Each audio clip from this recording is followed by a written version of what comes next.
Welcome to the Manumission podcast, the show dedicated to unshackling ourselves from the status quo.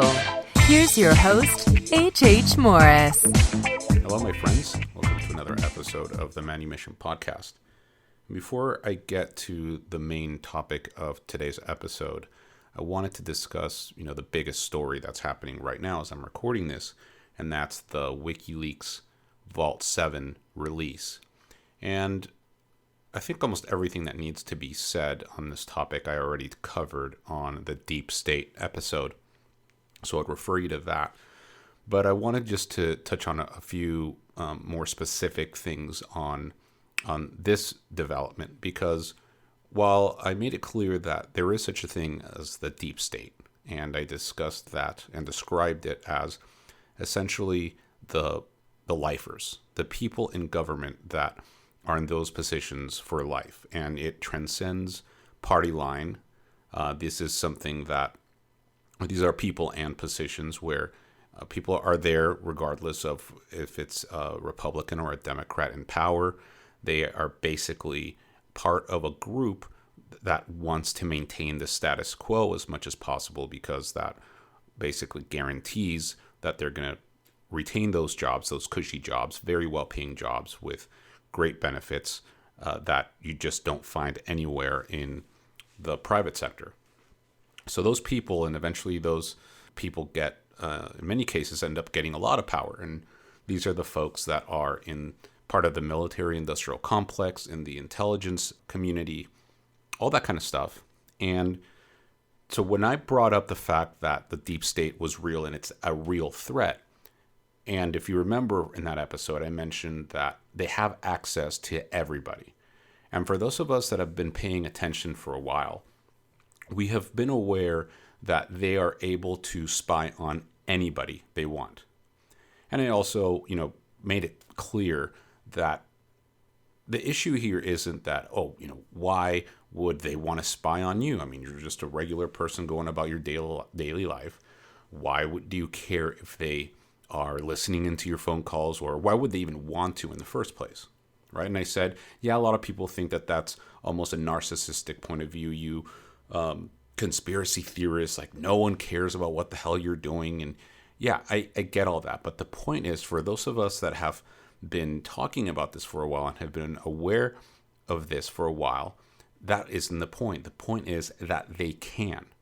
And so it's not that, hey, I'm going to suddenly start planning a terrorist attack or whatever. So I'm glad that someone can, people should be glad that they can tap into my TV or my phone or my computer and catch me, planning the next 9/11, right? That's not what we're saying. The problem is that it's seldom used for that kind of stuff. And think about this. This is the community, the intelligence community, right?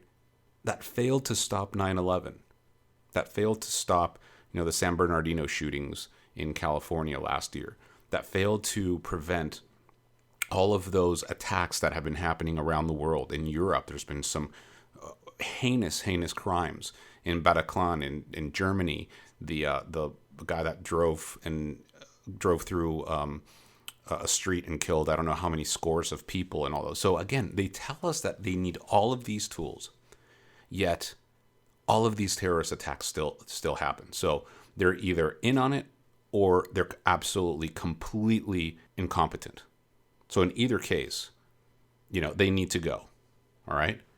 And so the fact that we now know for a fact that they can tap anybody's phones, that they can go into anybody's computer, that they can tap into things, even anything that's essentially intelligent, whether it's a TV, whatever it is, they can get in there and they can, turn on the camera, see what someone's doing, and hear whatever they're saying.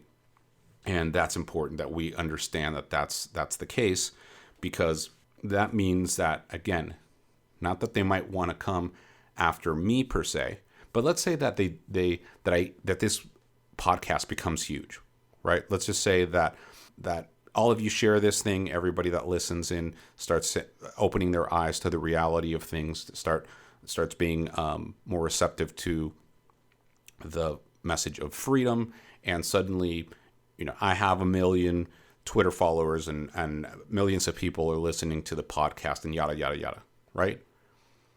Now, what that means is that I don't need to be someone planning a terrorist attack or anything like that. I can just be someone that's basically speaking out against these people and against the government.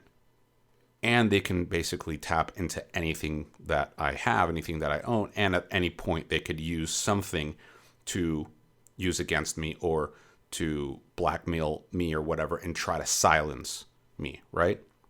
No, that's not going to happen, but it could happen. And if it can happen, how do we not know it's currently happening to other people in other facets of life, in other countries, and other positions of power?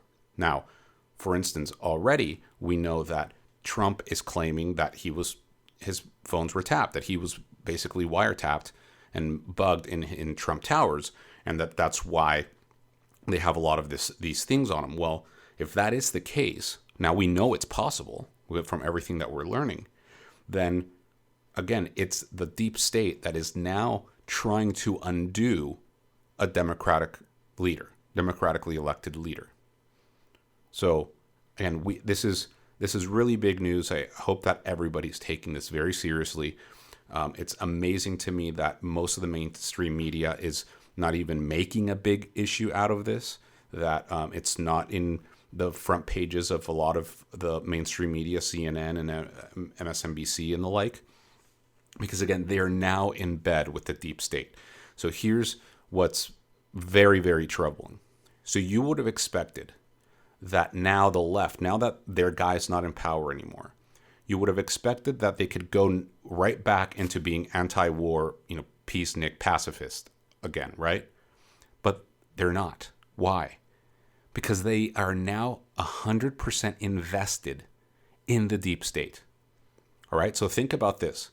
Back when their guy wasn't in power, George W. Bush, and he started all these wars, they were, very vocal about their opposition to the wars and about killing innocent people on the other side of the world and all these things, right? They were just so compassionate and so anti-war and all about peace. Yeah, because it wasn't their guy. And they attacked every single, and rightly so, by the way. I agree with all that. Rightly so. All these people deserved it. All the people in the intelligence community that lied about weapons of mass destruction, the fact that George Tenet, the head of the CIA, didn't lose his job after 9/11, that's ridiculous to me. And then the fact that he went on to stay, not only stay in power, but then the whole fiasco that was the Iraq War, where he essentially said to George Bush, oh yeah, slam dunk, the weapons of mass destruction are there. And they weren't. And then he gets to quit on his own time, and he still ends up with the Medal of Freedom afterwards. Right? So that's what we're dealing with here, guys. And so during that whole time, you had the left up in arms, so to speak, about the incompetence, about the warmongering, about the deaths in Iraq and Afghanistan and elsewhere under George W. Bush's watch. And they were correct to do so. Now, what makes me see and believe that they're completely full of it was that they suddenly went quiet when Obama came to power. And even though he started bringing troops back from these battlefields, the wars didn't really stop. They just took a different turn. They were more covert. It was about drone strikes. It was about using special forces to get in and train people and arm people. And you still have as much bloodshed, right? The bloodshed did not stop, and yet the left, it was completely quiet. Now, I was hoping that once another Republican president came into power, that we would go back to at least having vociferous contingent of anti-war folks, especially coming from the left again, and now, with the help of libertarians and some war-weary right-wingers, that you could actually get to a point where you could reach some sort of tipping point where Trump would get the hint and say, you know what, we really do have to scale back and actually do what he said he was going to do during his campaign, which is, hey, we shouldn't have been in these places. This was silly. It's a waste of time, waste of money, waste of life. What the hell were we thinking? Or, we weren't thinking. And I think that it would have actually gotten there But because the left is so beholden to the deep state now, because now they're saying, consider this, now they're saying all of those people who lied us into war, who were responsible for all these things, now these people are complete patriots, completely beyond reproach, and they're absolutely 100% right and righteous about what they're telling us about Donald Trump. That he is essentially a KGB plant, he is a Manchurian candidate, like all these things. So now they can't go against the deep state because they're all in. They're 100% all in on the side of the deep state. So they can't actually come up and say, hey, forget these wars. Let's get out of Syria. Let's get out of Yemen. Let's start fighting this proxy war in Yemen, blah, blah, blah. Because now that they would be going against the same people that they're saying are these patriotic Americans just looking out to do the right thing for their country. And these are intelligent people. These are people that have devoted their lives to public service and yada, yada, yada. Right? So again, they are now silent about all of that. And what that proves to me, and it should prove to you, is that they were full of it from the very beginning. The only reason why they didn't like the wars, the only reason why they didn't like the bloodshed of innocents in different parts of the world, especially in the Middle East, was because there was a Republican in power. All right? Now there's a Republican in power again, but their only way to get him out of power is by being in bed with the same people that they decried 2 administrations ago. So it's crazy. And from the very beginning, from the very episode that I recorded, I was I made it a point to show that we are in very topsy-turvy times. Nothing is what it seems. Nothing is what we thought it was. Just very, very recently, everything's all over the place, and it's going to continue to be that way. All right. Well, I just wanted to make sure that we talked about what is obviously on everyone's minds and on everybody's timelines and news feeds and stuff before I got to the main topic for today, which is the issue of principle over strategy. And I wanted to talk about this because I think that we liberty-minded people are missing a very important and huge opportunity to spread the message of freedom and to gain converts to our cause.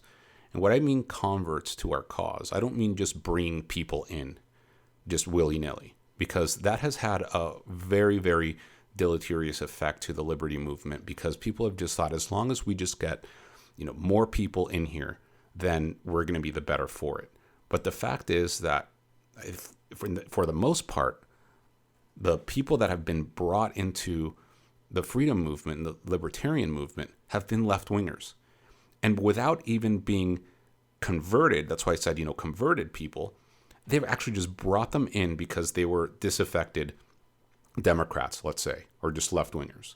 And so when they come across the fact that, you have essentially a neocon who's going to be their number one candidate for president like Hillary Clinton, or that essentially there's a lot of things that you can criticize the left on if you are a committed leftist or liberal, progressive. Because again, at the end of the day, it's about the status quo, even for the Democrats, right? The Democrats and the Republicans, they both win when you maintain the status quo. So you can see how there would be a lot of disaffected, even liberals and Democrats, who would gravitate towards libertarianism and come across a lot of especially left libertarians and lifestyle libertarians who are like, well, these guys are cool. They're cool with gay marriage and they like to smoke pot and they're against war and they're all these things. And okay, so maybe I know nothing about economics, and for them they say free market. Oh well, whatever. At least I can hang with these people, right? Because they're all about personal freedom, and I want to be able to do what I want to, so whatever. You know what? These guys might not be all so bad. Well, when they get brought into the fold without actually converting them by talking about the principles of liberty, of the non-aggression principle, and how that applies, in every aspect of life, and talking about philosophy, and all of those things, then essentially you start watering down the message, and you get essentially Gary Johnson. And Gary Johnson is a perfect representation and reflection of what a big contingent, a big section of libertarianism has become. And it's this watered down message, this touchy-feely, leftist, Democrat light type thing that just happens to be a little better in economics than your mainstream Democrat, right? That's really what it's turned into at this point. And so if we really are going to grow the liberty movement as a liberty movement, we need to make sure that the people that we bring in are brought in having understood the very basics and the types of things that we discussed on this show when we've talked about the property rights and all of those things and first principles, and not necessarily as much as about talking about lifestyle and all these things. Now those things matter, and yes, we can talk about drugs and legalizing drugs, but not for the sake of doing drugs, which again, you can if you want, you're free to do so, but it's not, hey, join our movement so you can do whatever you want. And if you want to be on drugs, go for it. We're pot smokers too. So come on in and we'll hang out and we'll, bitch about the rest of the world together. And at least, we don't see ourselves as these sellouts, mainstream folk like the Democrats and Republicans and try to feel edgy that way. Right. So we've come about it the wrong way in the last several years. I mean, it's always been an issue. The left libertarians have always been around to some degree. Now, what's happened is that because there's been such an influx of lefties into libertarians, and there's a lot of people that were mainstream libertarians or even right libertarians that are jumping ship. So even though they might still consider themselves libertarians with a small L, of course, I'm not talking about the Libertarian Party, I'm just talking about ideologically, they're either jumping ship, they consider themselves libertarians in theory, in their minds, in their ideology, but they're like, you know what, I don't want to have to do anything with these people. I would rather work with, let's say, conservatives and Republicans who actually have some sway and actually have some power, and I can actually have a conversation with these people. Because if I bring up anything, even with the left libertarians, about IQ, race differences, hey, let's not glorify drug use. How about we focus on the traditional family, let's say, things like that. They won't even hear it. They're almost just as much crybabies as the social justice warriors on the left are, and therefore, peace out. I'm not interested. I'm jumping ship. So you have this split, this rift that has really exploded, especially during the campaign, Donald Trump's campaign and his election. And I think we're missing a huge opportunity here, because I'm going to use a couple of examples. And even though we've talked about some of these, I think they highlight and are great analogies of what, the point that I want to make here. So take, for instance, the immigration issue. Right, this is something that's not going to away, although you're not hearing a lot of people talk about it, these days, especially right now, because everyone's talking about things like the Vault 7, WikiLeaks, and other issues. The mainstream media is still harping on the whole Russian ties with the Trump administration and all that kind of stuff, and that's not going to go away. But and the immigration issue highlights to me, and it's anybody who's willing to look at it really should see that we're missing a great opportunity to make some real inroads in diminishing the power of the state. All right? So what do I mean by that? Let's take the left and left libertarians, right? Because we have this exact same split, this divide between within the libertarian circle as you see with the left, the mainstream left and right. Okay, so what is that split? The split on the left side, you have open borders, folks. Hey, anybody coming in, we should be able to bring these people in, to allow them to take in refugees, or whether it's poor people from other countries, from Central, South America, Mexico. They walk across the border, and we should let them stay. And the drill, right? And then you have on the right saying, hey, no, that's not true. You either have borders or you don't. And if you do, you need to get people to stand in line and walk across, and we need to know who's coming in and out. And just for safety, for economic reasons, and not necessarily. I mean, you really haven't heard a lot of people on the right actually call for closed borders. You hear some people on the left say, "Oh, these closed borders, lunatics, and they're so incompassionate and yada yada yada." Well, no one's really called for closed borders. They just said controlled borders, which is come through the door, through the front door. If you're flying in, you're going to go through customs. If you're driving in, you're going to go through customs, and whether you need a permit or whether we just need to make sure that you're not a bad person or whatever. It's all we need. And if you want to stay here, do the necessary paperwork and let us know what you're going to be doing here, or that you have a sponsor or whatever. Just control the damn borders. That's what they're saying. Not closed borders. Closed borders means no one leaves, no one leaves, no one comes in. No one is calling for that. All right. Okay. So that's the split, and you have the exact same split inside of libertarians, which there are libertarians that say no, controlled borders, and we need to have open borders. Well, first off, to me, the term open borders it's a contradiction in terms, and it's a self-detonating statement, because if you have open borders, that means you have no borders, right? So we can agree from a principled stance as a libertarian. You can say, if I am for the private property rights, which includes control of my body, which means I can travel wherever I want. Obviously, I can't travel into other people's private property, but that I can do with my body as I please, which means travel, which means walk wherever or do whatever. And if someone invites me somewhere, that I have the right to go and in there.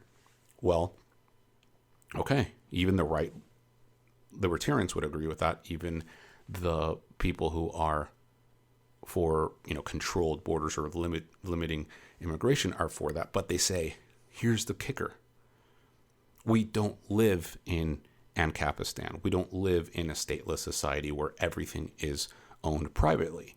We have this entity that calls itself the state, and it says essentially, I, the state, am the owner of everything inside of these borders.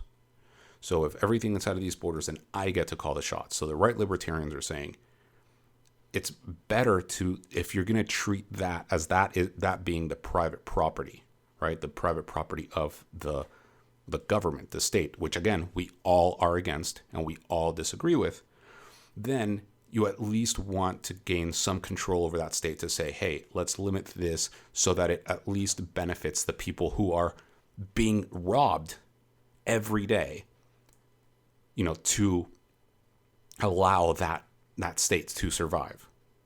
Okay, so they're saying, in principle, we agree with you that that's how things should be. There should be no such thing as borders. All right? But again, given the existence of the state, you can't treat it as such. Now, the left libertarians who call for open borders then just say, well, you got to be true to the principles, and you have to be true to the fact that, hey, people, if they walk through, they should be allowed to do whatever they want to do, and we're just being principled. And and on top of it, we're being compassionate towards these people who are hurting because they're refugees, their homes have been destroyed, and they've gone through hell, or these other people come from very poor nations and they have no other choice. If they want to survive, they have to come here and whatever. Well, the reason why I think that I side more with the right libertarians on this is because I think on the left, they're being disingenuous, and I think it's more virtue signaling than anything else.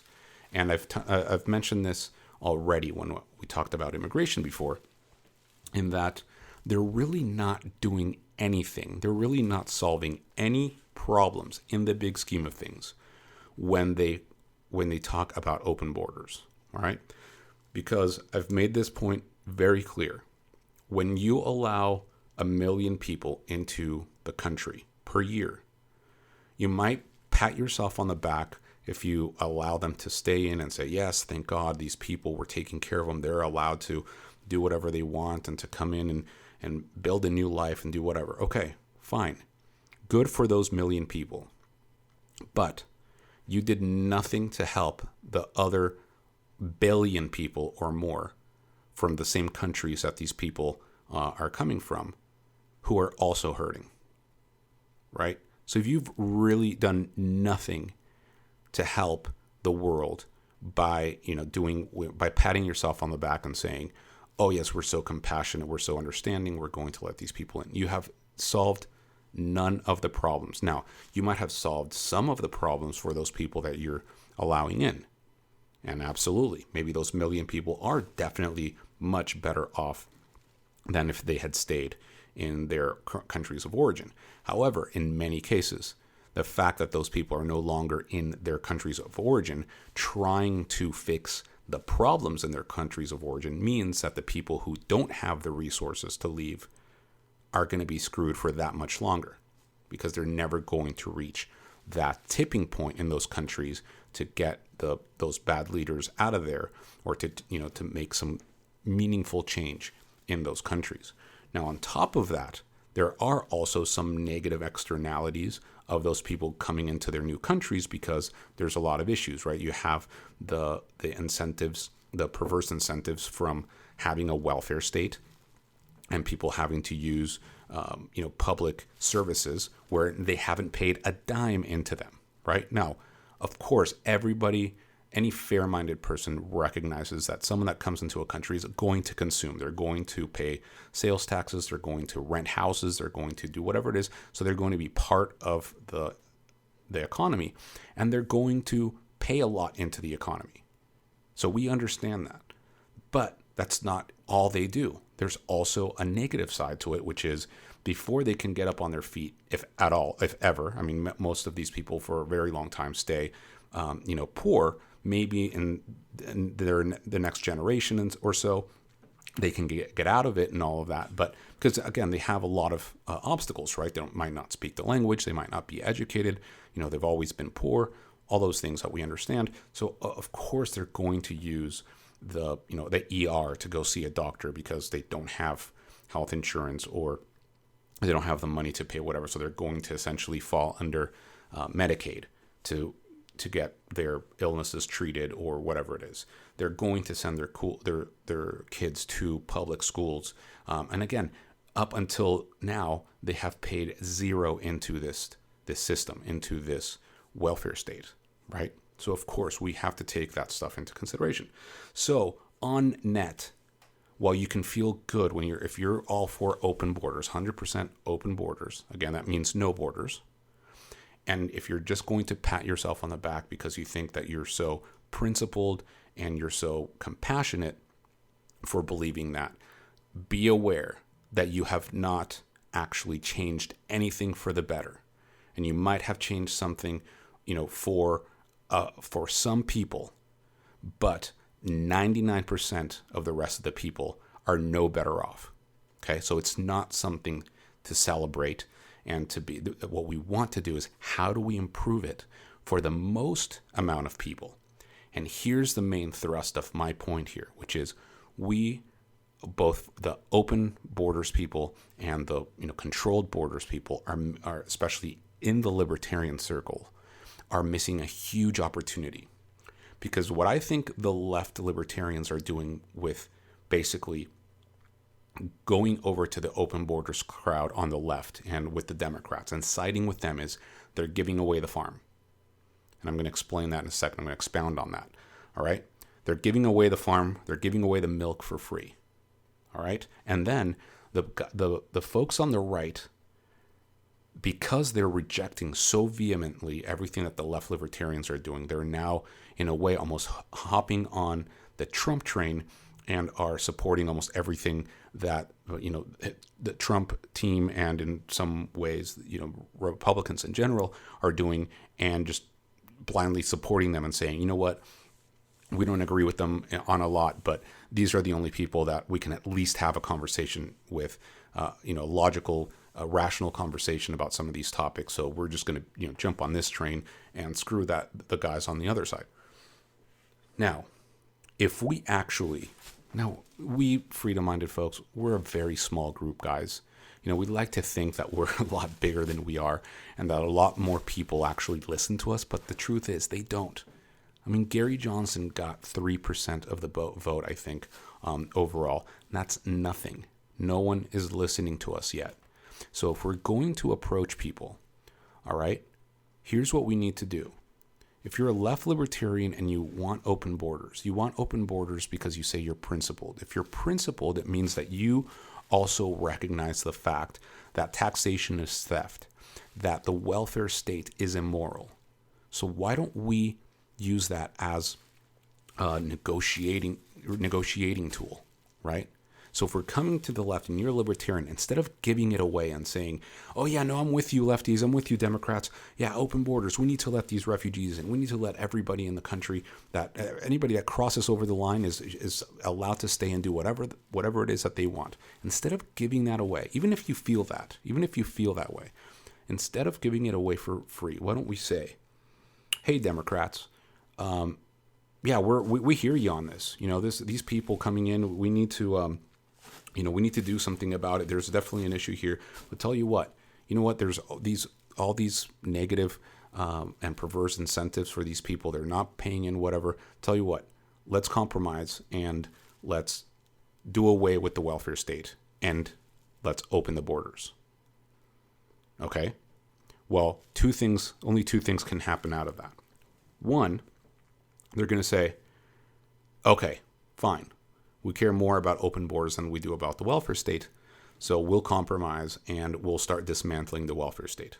In which case, everybody wins, because then you do away with a huge set of negative incentives or disincentives to work. You do away with, you incentivize people to actually be productive. You get people off of food stamps, welfare, all these things. It's going to be a boon for the economy, so everybody would win.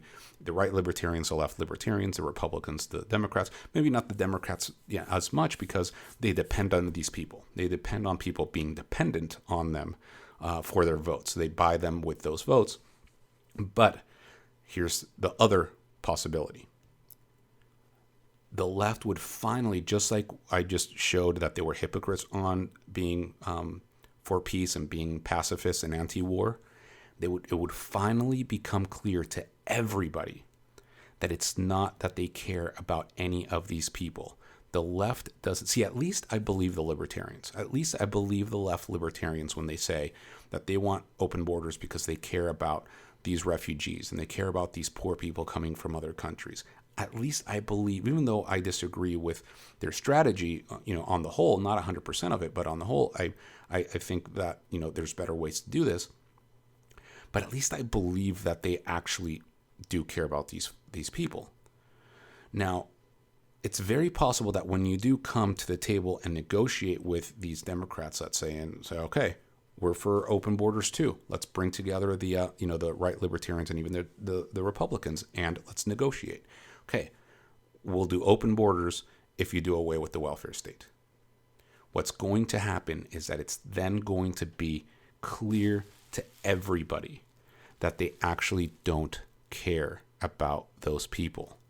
They only care about those people to the extent that those people will vote for them. Okay? So it's very likely, most likely at least I think, that they would never go for that. They would never say, okay, let's dismantle the welfare state and let's just have open borders. Why?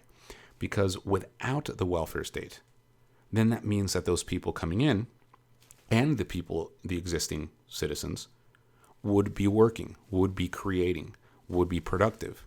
They would be actually building wealth much more significantly and substantially than when they were just basically on the dole, which means they're that less likely to vote Democrat, right?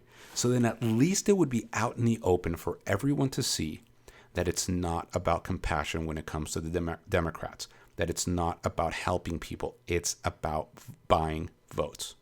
And at least when all of that is clear to everybody, then people are going to start having some rational conversations about the subject, and it's going to be basically libertarians and conservatives having that conversation, that rational conversation. All right, guys, now we'll meet in the middle. These guys are obviously full of it.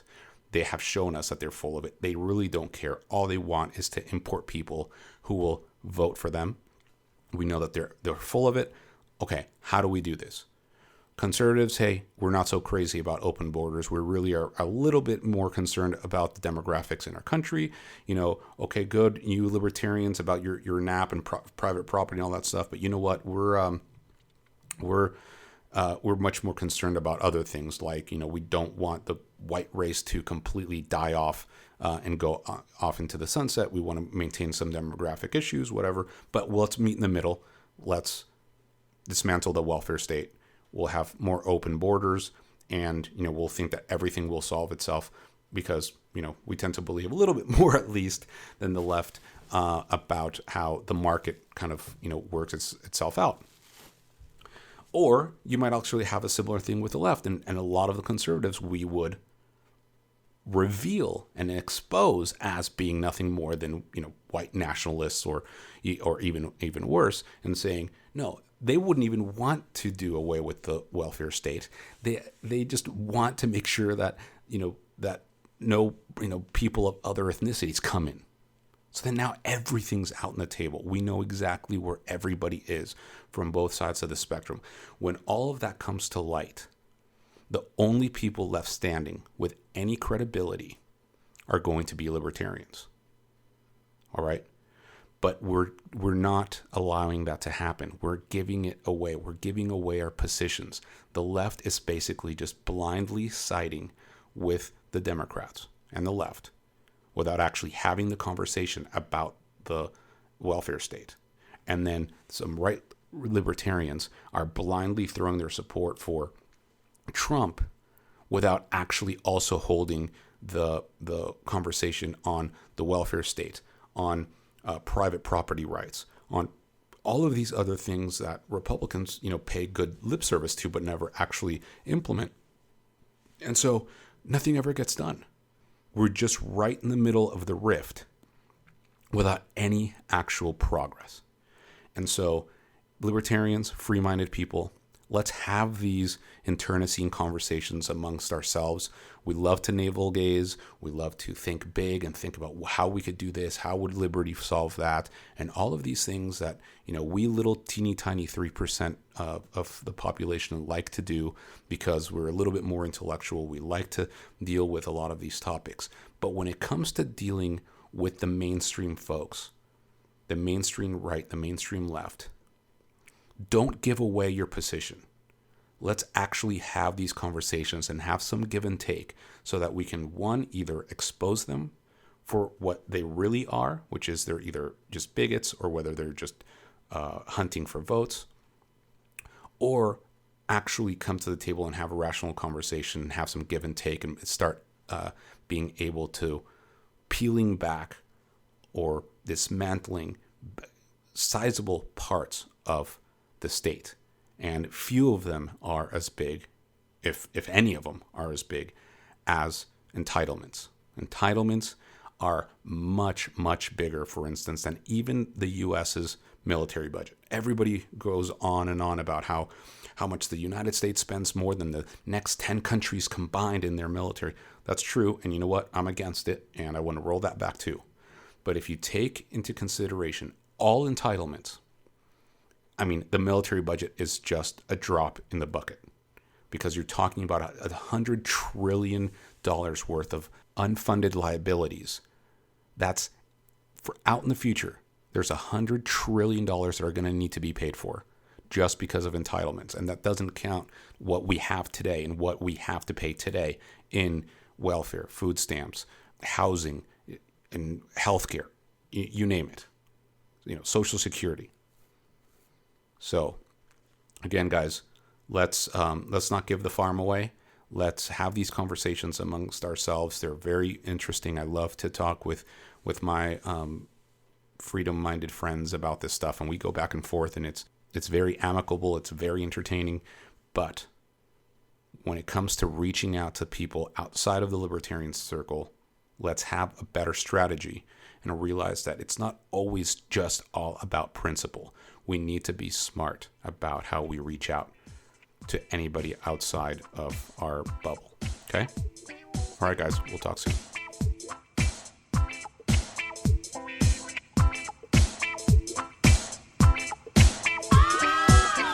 If you want to know how you can help me keep the show going, or if you have a question, comment, or recommendation, you can contact me directly or through social media. Find out how to do all that by visiting manumission.com.